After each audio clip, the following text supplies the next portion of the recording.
tidak ada maksud dan tujuan, bahkan sampai ada cerita setelah naik dimakzulkan. Itu levelnya itu sudah level kebijakan, bukan level teknis. Jadi kalau level teknis ya cukup di Google bisa. Bagaimana kita Apa didukung oleh banyak pihak? Oh, tidak ada. Jadi menghalang-halangi jangan sampai menang itu putaran maksudnya kan gitu.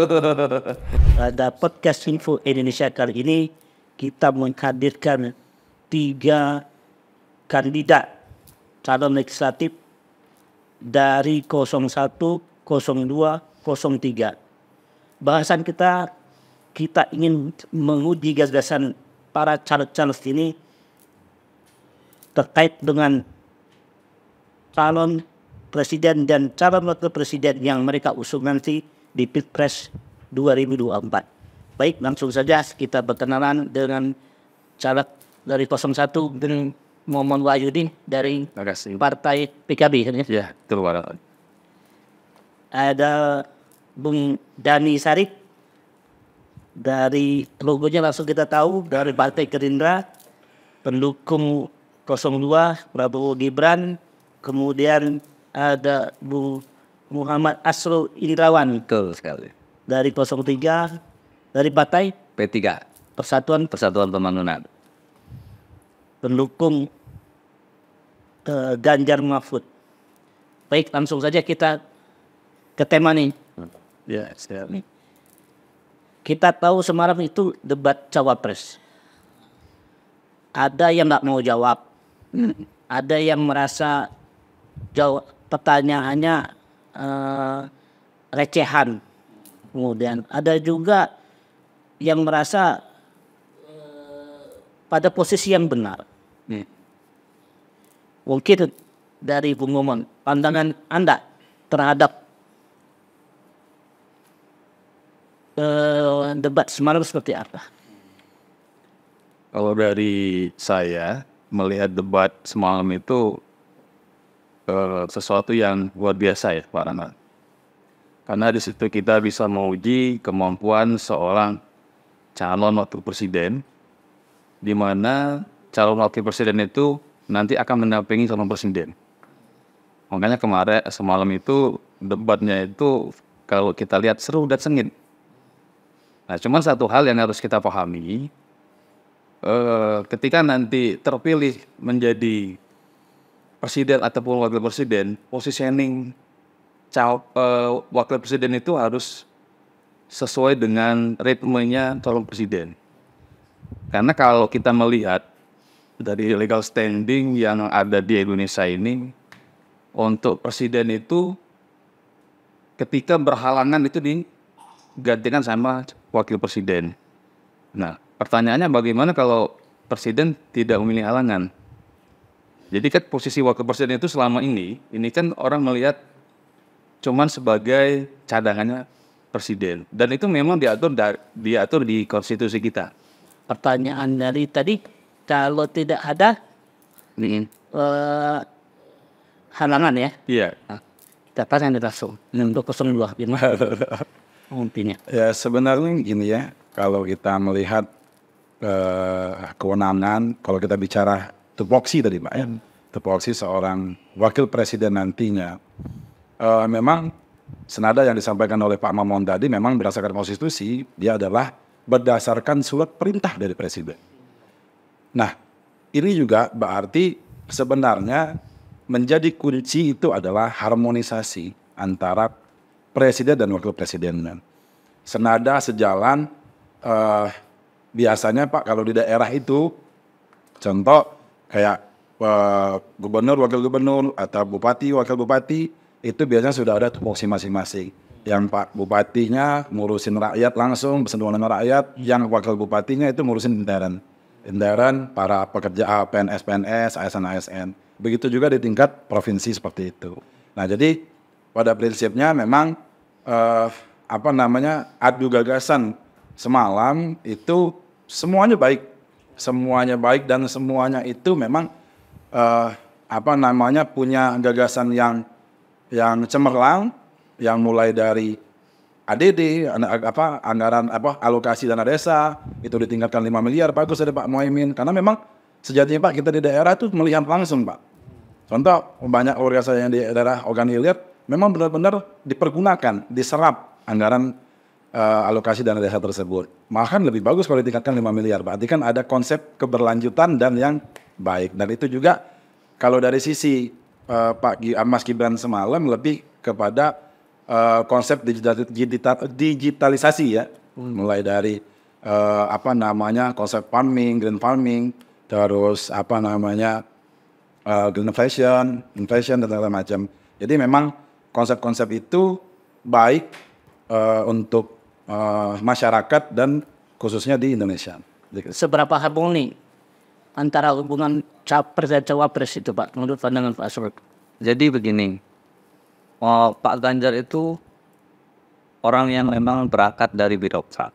Dia sebelumnya anggota DPR, gubernur. Pak Mahfud juga selain santri, dia juga pernah menjadi menteri 2 kali. Terakhir yang aktif sama Pak Jokowi di periode terakhir ini. Artinya secara birokrat mereka mumpuni dan saling mengisi. Saya meyakini betul bahwa Pak Mahfud ini mampu mendampingi Pak Ganjar dari segala sisi. Aspek hukum, aspek birokratnya juga dan lain sebagainya. Dan antara Pak Ganjar dan Pak Mahfud itu selalu kompak dan tidak membuat seolah-olah wapres itu adalah bat serep yang selama yang terjadi. Nah ini yang harus kita tekankan bahwa kekompakan itu emang kelihatan. Dibina sedemikian rupa. Contoh debat semalam mereka memberikan baik Pak Ganjar maupun Pak Mahfud memberikan aspek-aspek kerja-kerja yang secara keilmuan yang dia dapat. Artinya dalam hal memimpin pemerintahan secara fisik dan pikiran mumpuni orang mereka berdua ini. Gitu. Nah, bicara soal fisik ini. Terasa nih jomplang nggak nih? Ngomong soal fisik nih. Ini fisik apa dulu ini? Iya nggak tahu. Tahu nggak ada nih. Ya karena kita harus jelas dulu kan ini fisiknya kegantengan, fisiknya kesehatan itu ya. Dua-duanya. Cuman ketika sudah resmi menjadi calon presiden dan calon wakil presiden berarti sudah clear itu Pak Rana. Karena sudah melalui proses ya sangat panjang termasuk pemeriksaan kesehatan. Jadi kalau saya pikir ya kita tetap berkeyakinan proses yang dijalani ini ya fair ya. Sudah ada proses kesehatan dan segala macam. Cuman memang terkadang untuk menjadi pemimpin tertinggi yaitu perlu perlu fisik yang betul-betul prima. Betul-betul bisa menunjang ketika jadwal yang namanya presiden itu kan nggak ada istirahat itu. Bahkan mungkin 1 hari itu bisa pindah-pindah beberapa tempat di Indonesia dengan negara yang seluas ini. Cuman kalau seandainya itu yang yang dijadikan tolak ukur, saya rasa masing-masing calon presiden atau calon presiden punya trik masing-masing lah itu. Mungkin pada saat kunjungan di kota ini, ketika mau kunjungan di kota selanjutnya mungkin ya ada trik-trik khusus lah untuk istirahat supaya bisa kegiatannya bisa lebih maksimal lagi. Nah ini terkait soal banyak deklarasi. Nah nanti banyak juga anekdot nih untuk pada nih. Jangan-jangan nanti presidennya malah Bung Gibran. Gimana jawabannya menurut Anda ini? Terkait isu-isu yang beredar saat ini, mungkin sudah dijawab Pak ya langsung oleh Mas Gibran, dijawab oleh Pak Prabowo, dijawab oleh TKD, ya, dijawab oleh TKD dan dijawab oleh relawan-relawan serta simpatisan-simpatisan bahwa tidak ada maksud dan tujuan, bahkan sampai ada cerita setelah naik dimakzulkan, dibuat seolah nanti Gibran yang naik, tidak ada seperti itu Pak. Dan kalau kita bicara masalah fisik juga tadi, alhamdulillah selama ini sudah kita tunjukkan dari kegiatan Pak Prabowo, yang mana dalam satu hari itu bisa 5 daerah dia sambangi dalam hal baik itu mewakili atau atas nama Kementerian Pertahanan ataupun atas nama partai ya, atas nama proses pencalonan presiden dan wakil presiden juga. Berarti secara fisik insya Allah yang memang, dan itu bukan hanya datang dan menyambangi tapi juga menyerap semua aspirasi, menyerap semua keluhan, dan insya Allah akan kita aspirasi tadi dan keluhan-keluhan tadi akan kita jawab setelah 14 Februari dan setelah dilantik akan kita realisasikan. Gimana soal fisik tadi? Nah, kalau bicara fisik emang secara manusia biasa harfiah kelihatannya kan secara ini ya mampu dan sehat Pak Prabowo. Kalau masalah umur antara Pak Gibran dengan Pak Prabowo ini memang agak sedikit jauh. Tapi persoalannya tinggal kita lihat. Biar masyarakat yang melihat siapa yang mumpuni memimpin Indonesia ke depan. Kalau 03 sudah dipastikan secara pikiran dan fisik siap memimpin Indonesia ke depan. Nah, itu biar masyarakat yang memilih. Dari penilaian masyarakat kemarin catatannya dari Bung Gibran ke Pak Gus Imin terlalu banyak catatannya gitu. Tapi kan bukan catatan MK. Harus banyak catatan. Harus banyak apa? Ya, catatan itu penting, Pak. Karena terkadang orang mau memutuskan sesuatu itu terkadang harus memiliki catatan khusus itu ya. Apalagi Gus Muhaimin ini orang yang sangat berpengalaman. Saya terus terang saya dengan Gus Muhaimin itu banyak sekali terinspirasi. Beliau di usia muda itu sudah menjadi wakil rakyat di DPR RI. Dan beliau juga pernah menjadi menteri. Sekarang pimpinan di DPR. Makanya ketika beliau semalam ditanya tentang isu tentang desa, salah satu yang menginisiasi untuk undang-undang desa itu ya Gus Muhaimin. Makanya beliau tahu ritmenya itu. Ketika undang-undang desa disahkan, terus desa memiliki dana per desa berapa, sekarang mau dinaikkan berapa, ini sudah dihitung rasionya. Makanya ketika semalam debat, wah saya happy nontonnya itu. Apalagi Gus Muhaimin menyampaikan debat, gagasan, itu tanpa gimmick. Santai. Bahkan ketika kita kita cek di media sosial, kayaknya puas penonton dengan apa yang dilakukan sama Gus Muhaimin semalam. Jadi beliau santai, joknya juga ya joknya betul-betul jok politisi. Yang joknya itu ya begitu disampaikan santun tapi dengarnya kok ya kita lihat semalam kan. Yeah. Dan beliau memposisikan itu ya ini debat gagasan. Forumnya di ruang debat. Setelah keluar dari ruang debat ya itu tinggal ya seperti kita inilah mengkomentari kan bagaimana nanti, dan pada akhirnya kan rakyat yang menilai. Mungkin seperti itu catatan khususnya itu. Nah ini balik ini gaya anak muda banget nih. Ya. Tapi gaya anak muda mainnya sedikit agresif. Mulai dari nyerang dengan catatan atau menyerang dengan singkatan ke Mahfud MD hingga sedikit agak emosi sedikit gitu kan.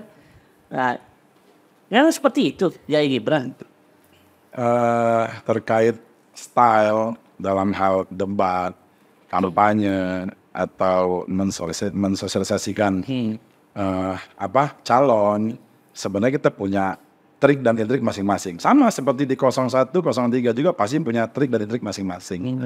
Namun mungkin kita lihat karena energik seorang anak muda dan jika dia punya tim yang solid terkait masalah isu-isu yang ada di luar negeri, isu-isu yang ada di dalam negeri, dan cara untuk memecahkan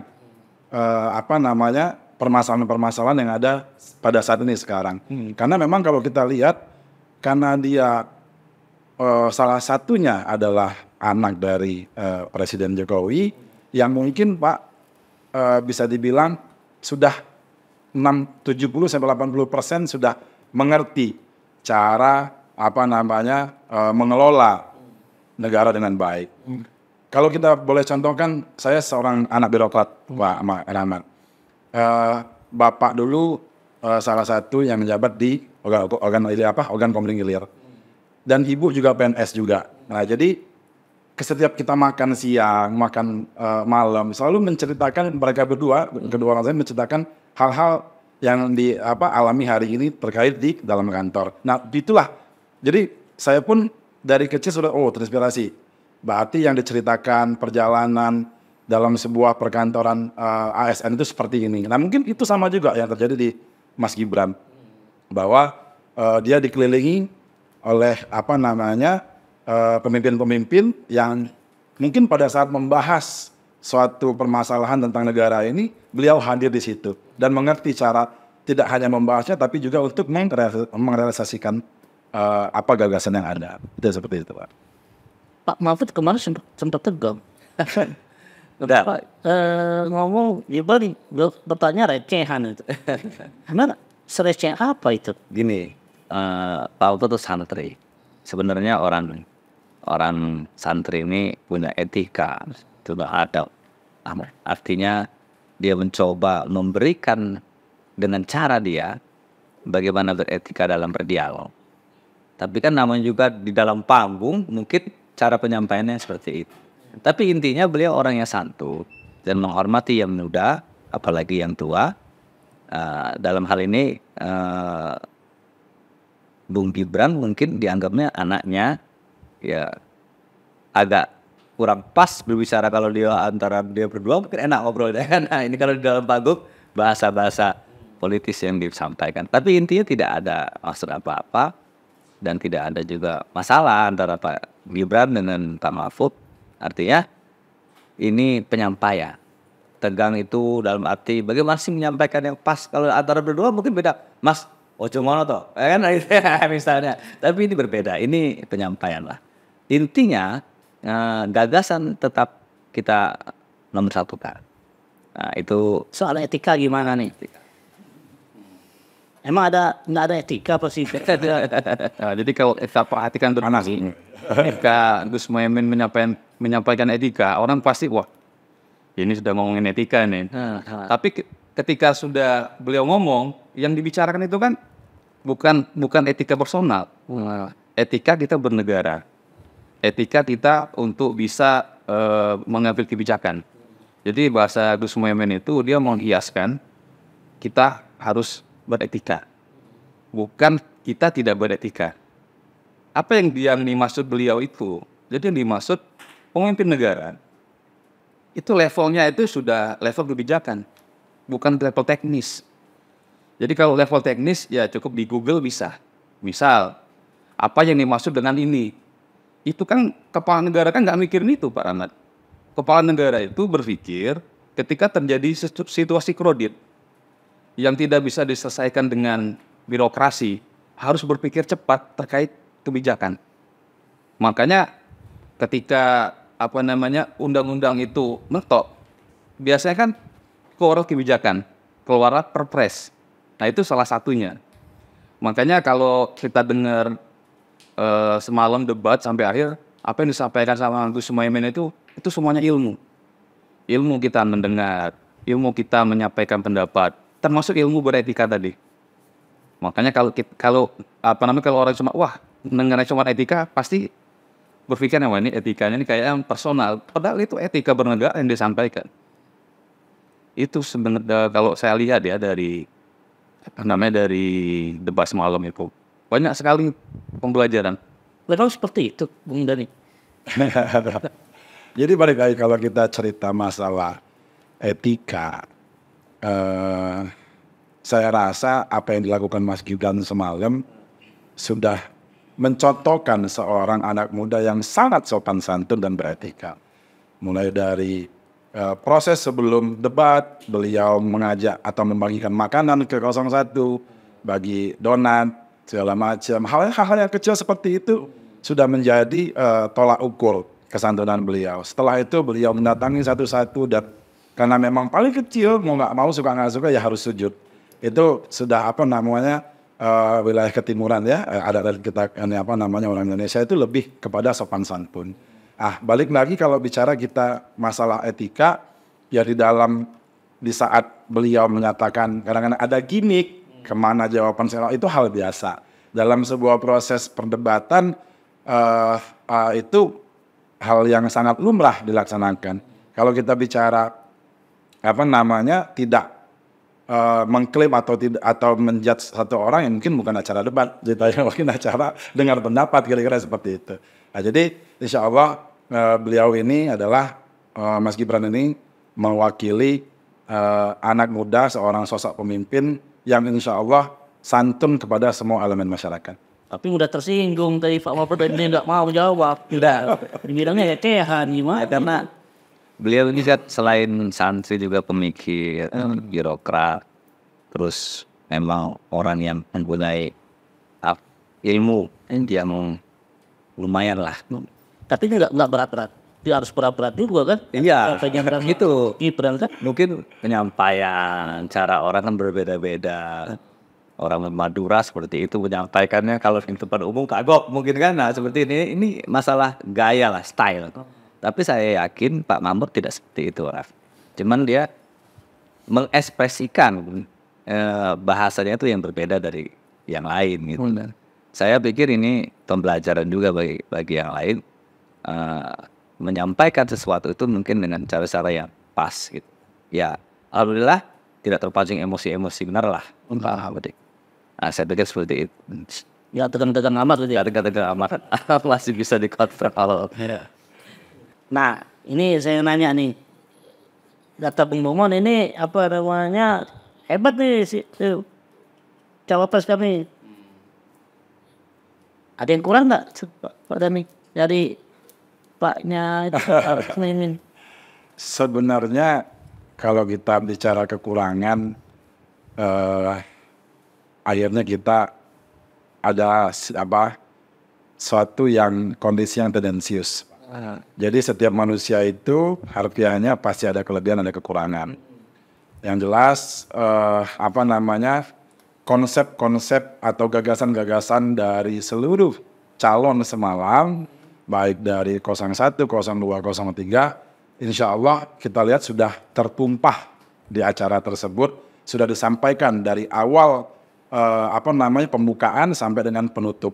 Semua sudah punya konsep masing-masing, semua sudah punya gagasan masing-masing. Ada yang kurang nggak? Semua, kalau yang ya saya nggak lebih banyak tadi itu.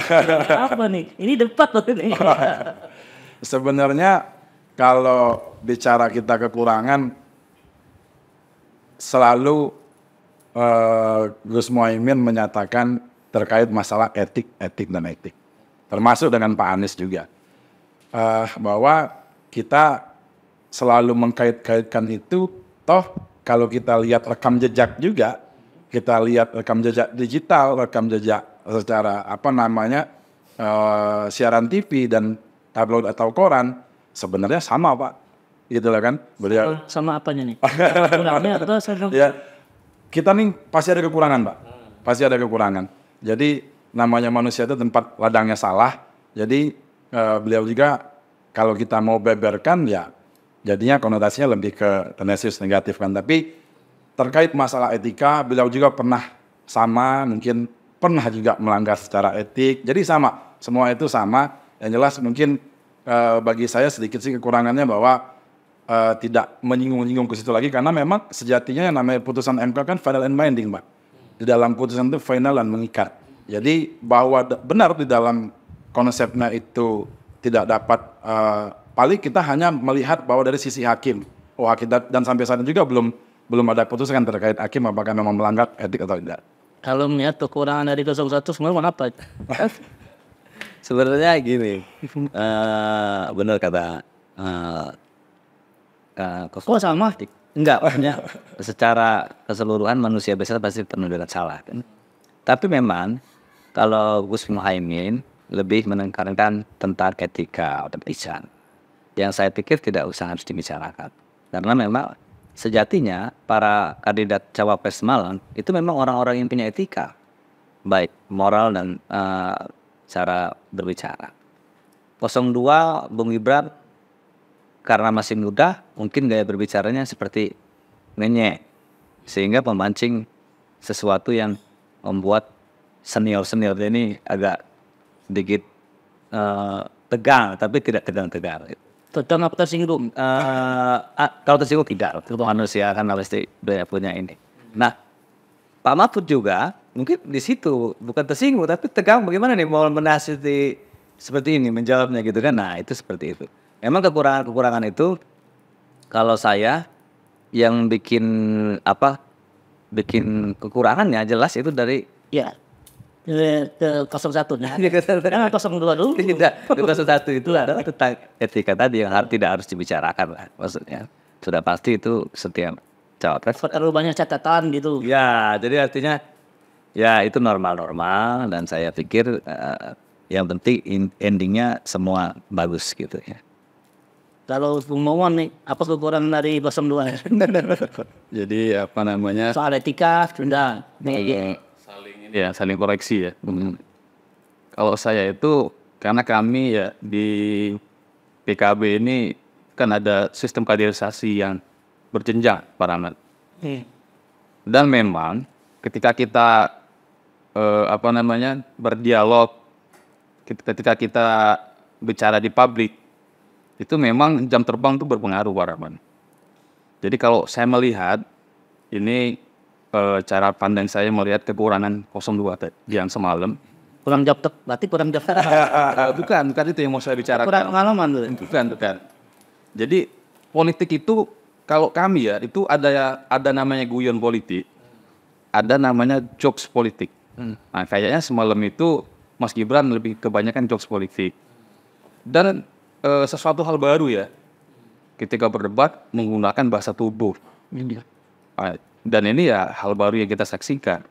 Biasanya kan orang ketika menyentil atau dia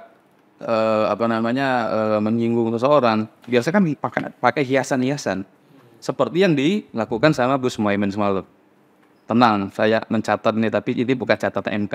Yang dibicarakan itu kan bukan catatan MK, bukan membicarakan ini bukan keputusan MK bla bla bla bla, kan enggak. Tapi ketika orang ngomong ini, nah di situlah nalarnya masuk. Nah itu kalau saya lihat ya itu pengalaman beliau lah yang sudah malang melintang ya. Jadi itu kalau saya melihat untuk kekurangan cawapres 02 semalam, ya kayaknya lebih harus terbiasa saja bagaimana cara memainkan guyon politik itu. Ya kayak Gus Muhaimin lah. Kalau dari 03 gimana? Kalau 03, kalau saya melihat semalam, ya ada kesan kayak yang dibicarakan Pak Ahmad tadi ya. Kayaknya kelihatannya ngambek ini. Ya itu kesan yang muncul. Kita pun melihatnya, wah kok kayak gitu ya. Itu salah satu kekurangan yang yang kita lihat. Cuma kembali lagi, itu kan seperti yang dibicarakan Pak Asrul tadi, itu kan karakter Pak. Karena Pak Mahfud ini seorang profesor, ya beliau ini kan ketika penyampaian sesuatu itu kan betul-betul tertata. Beliau seorang akademisi, terus pernah juga di hakim. Jadi beliau itu kayaknya ketika dibicarakan seperti itu, apalagi dengan gimmick-gimmick semalam, kok kayaknya kayak gini ya, kok kaget. Karena mungkin selama ini ruangnya itu memang kebanyakan bukan seperti kalau kayak Gus Muhaimin kan ketua umum partai, biasa dia ngadapin orang, ketika dikasih pertanyaan jebakan ngelaknya enggak itu ya. Nah, tapi ini kesan aja kalau saya lihat. Dan terlepas dari itu semua ya ini disaksikan seluruh rakyat Indonesia, ya semoga bisa punya pendapat masing-masing loh untuk kejadian semalam. Ini kayak milenial, patut diakui. Dari semua calon-calon ini yang mewakili milenial 02, Pak Turunnya. Seberapa milenial capres dan cawapres ini dari 01? Wah kalau bicara capres dan cawapres 01, kalau tingkat milenial itu luar biasa milenial Pak Rahman. Kita baru-baru ini disaksikan sering live-nya Pak Anies di TikTok. Bisa dilihat itu berapa jumlah viewernya. Dan itu yang menyaksikan para anak-anak muda. Dan kita mengikuti perkembangan anak muda. Jadi tidak kaku lah.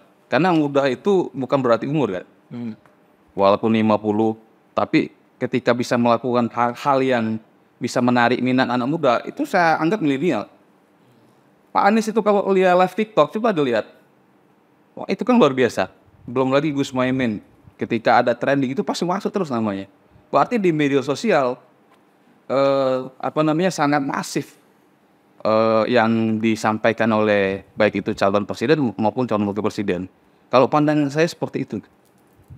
Kalau milenial, kalau ininya Gibran pasti milenial, tapi kayaknya Prabowo dipaksa-paksa milenial, gitu. Betul nggak ya? Dengan omon-omon, dengan jamuan. Jadi kalau kita bicara Pak Prabowo dengan kondisi yang sekarang, bahwa beliau termasuk calon pemimpin yang sudah lebih tenang, sudah lebih terkontrol emosi beliau. Bahwa kita tidak bisa juga menapik beliau itu adalah mantan kesatuan di militer. Jadi hal yang kadang-kadang meluap-luap dan meletup-letup itu hal yang biasa. Karena sejatinya dalam sebuah militer itu kan harus ada ketegasan. Namun ketegasan beliau itu terarah.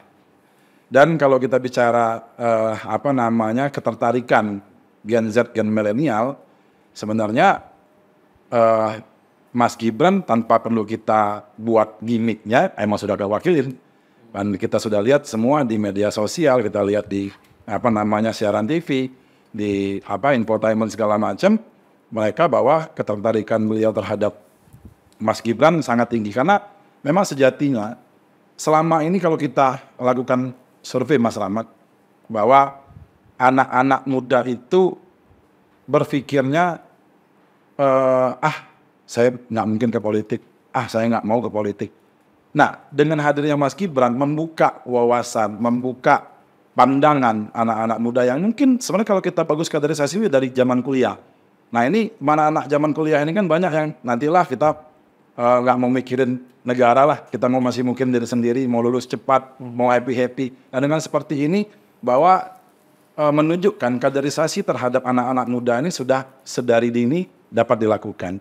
Jadi saya rasa ini adalah menjadi sosok contoh seorang anak muda dan inspirasi bagi anak-anak muda lain itu ke depan. Seberapa milenial kelas 3 deh? Wih, jelasnya ini kok. Itu Pak Ganjar itu apalagi anaknya juga ikut dalam kampanye, artinya menjadi kawat-kawat generasi Z ya. Generasi Z itu sudah luar biasa. Pak Ganjar itu paling mengerti tentang anak muda, paling sering berdiskusi dengan anak muda, seperti ke kampus-kampus atau ke mall-mall, dan dia bagaimana peduli. Di dalam salah satu programnya ada 17 juta lapangan kerja akan disiapkan. Satu desa, satu fasilitas kesehatan. Bagaimana mempunyai rumah seperti mempunyai motor. Itu dari ide-ide anak muda. Artinya program kerja yang dibuat oleh Pak Ganjar dan Pak Mahfud itu terinspirasi dari anak milenial banget gitu. Lebih milenial malah dari Mas Gibran. Ya kan orang-orang ini bukan hanya milenial itu besar umur, tapi bagaimana menyerap aspirasi anak muda. Gitu kira-kira. Tapi Prabowo Gibran yakin menang satu putaran. Nah, kalau menang satu putaran, tim TPD Sumatera Selatan bergerak juga maksimal untuk menghalang-halangi itu gitu. Kita punya trik sendiri, saya juga caleg. Jadi kita punya cara-cara kita sendiri bagaimana meyakinkan masyarakat bahwa kita punya program kerja yang siap untuk membuat Indonesia lebih baik. Menghalang-halangi kenapa? Apa memang curang dia? Ada, maksudnya menghalang-halangi begini. Artinya bagaimana kita kampanye. Atau didukung oleh banyak pihak. Oh, ada. Jadi menghalang-halangi jangan sampai menang satu putaran, maksudnya kan gitu. Mana nih? Ini jangan satu putaran nih.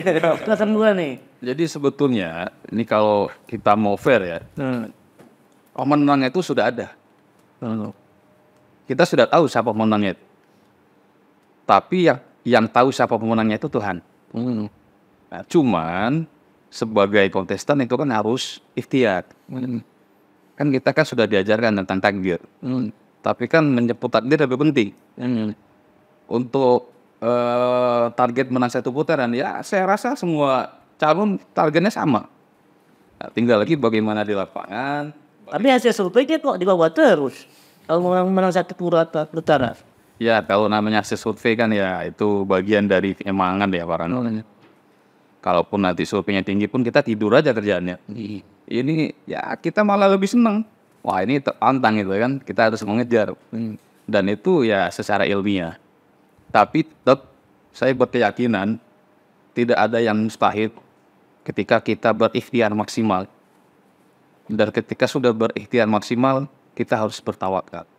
Karena takdir itu ini sudah sudah digariskan, apalagi seorang pemimpin bangsa. Tidak mungkin Tuhan itu memberikan pemimpin itu orang biasa-biasa, tidak mungkin. Apalagi dengan negara sebesar Indonesia itu pasti dipersiapkan. Pertanyaan satu, rela nggak jadi satu putaran nanti?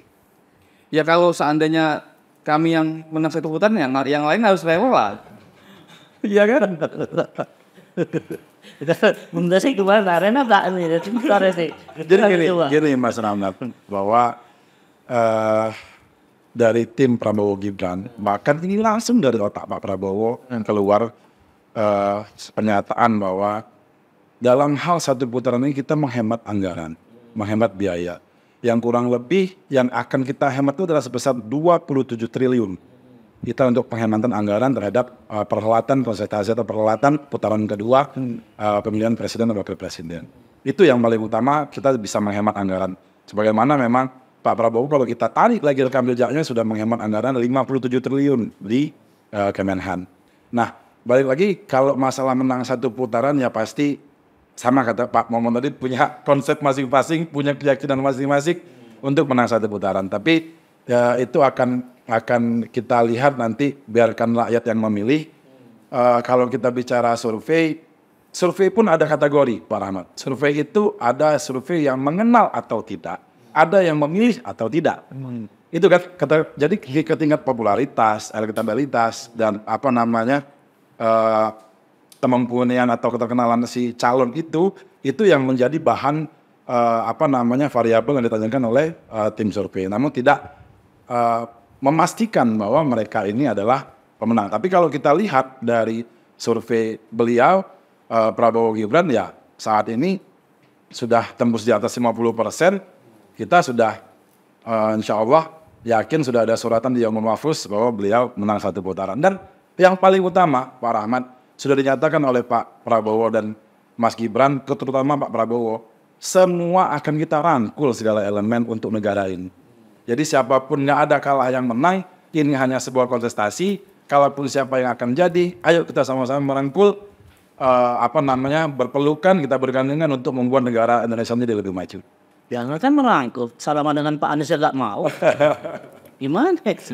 Kalau terkait kemana bukan nggak mau ya Pak. Karena memang sejatinya kita bicara toto kromo, kita bicara secara usia, dan kita bicara berdasarkan pengalaman yang sudah ada sebelumnya bahwa, dan sudah keluar dari mulut Pak Anies bahwa Pak Prabowo ini adalah bapak, adalah mentor, adalah motivator yang mungkin menjadi panutan beliau. Dan ternyata ya itu tadi, dengan berjalannya waktu bisa berubah hal itu.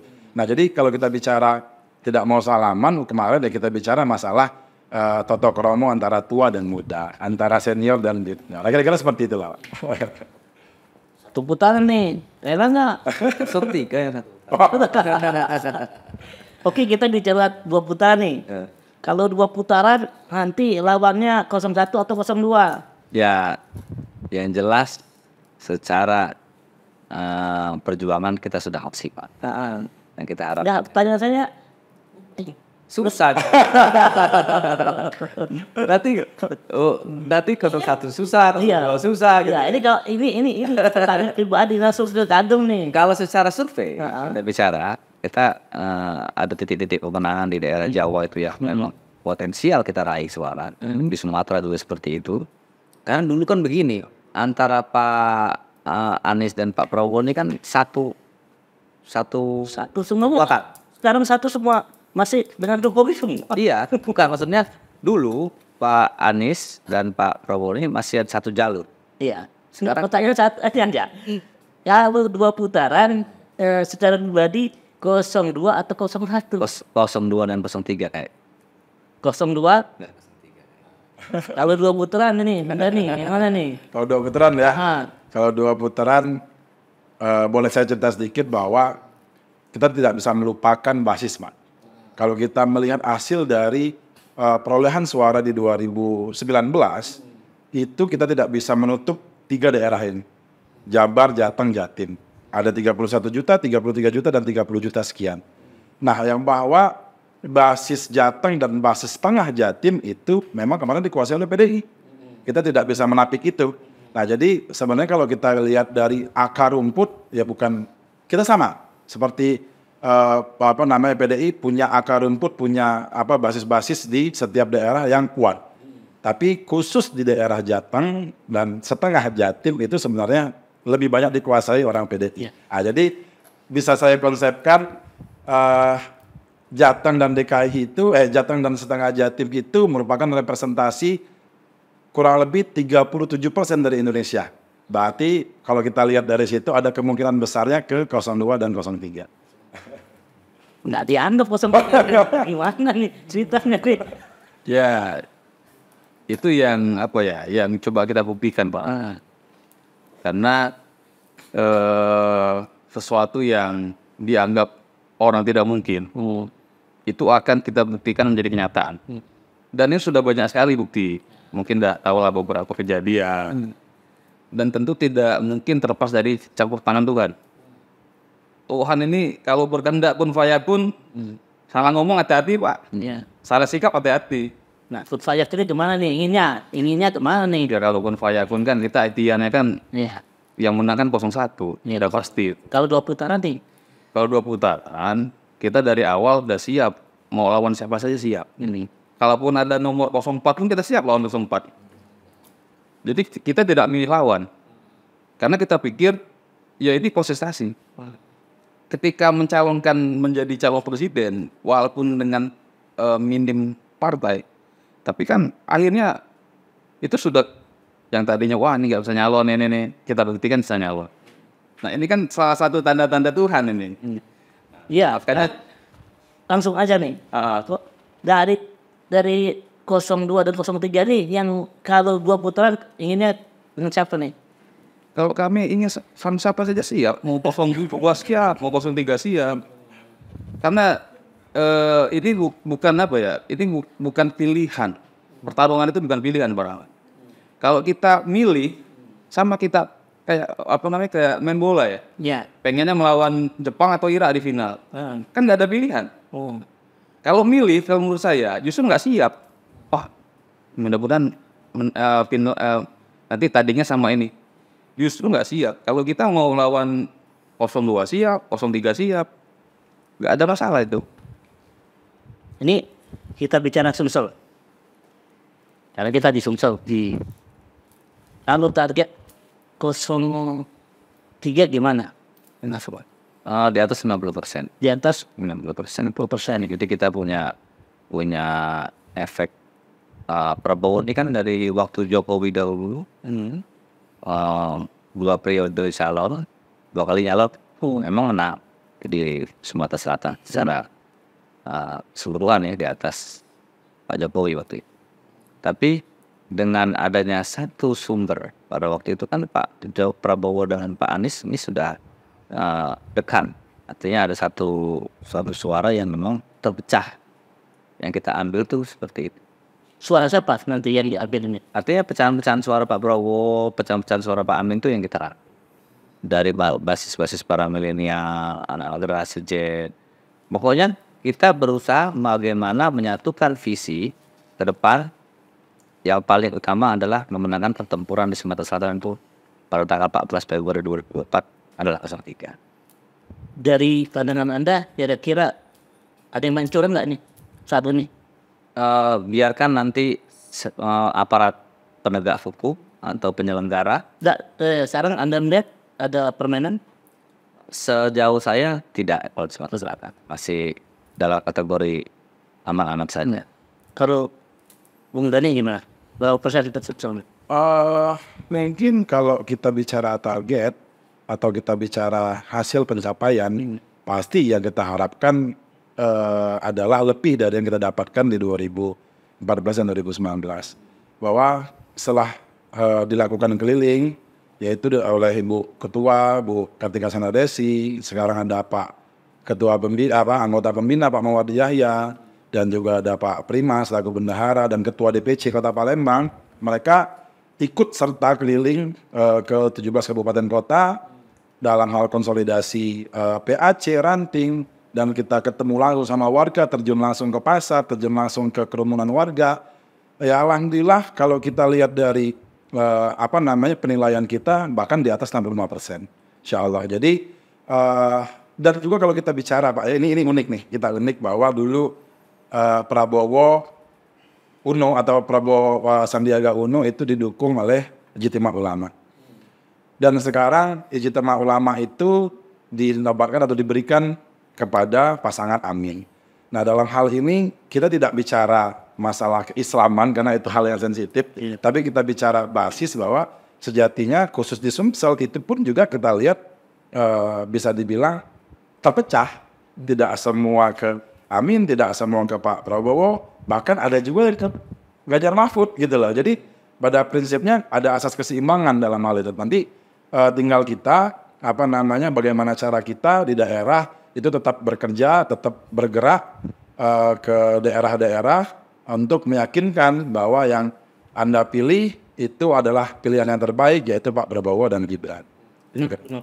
Insya Allah 65%. Kalau Bung Mongon 50, 65, berarti saya 75.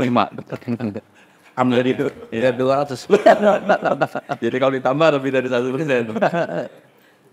Ya tentu kemenangan telak lah. ya telaknya berapa nih? Jangan ini, pastikan aja nih.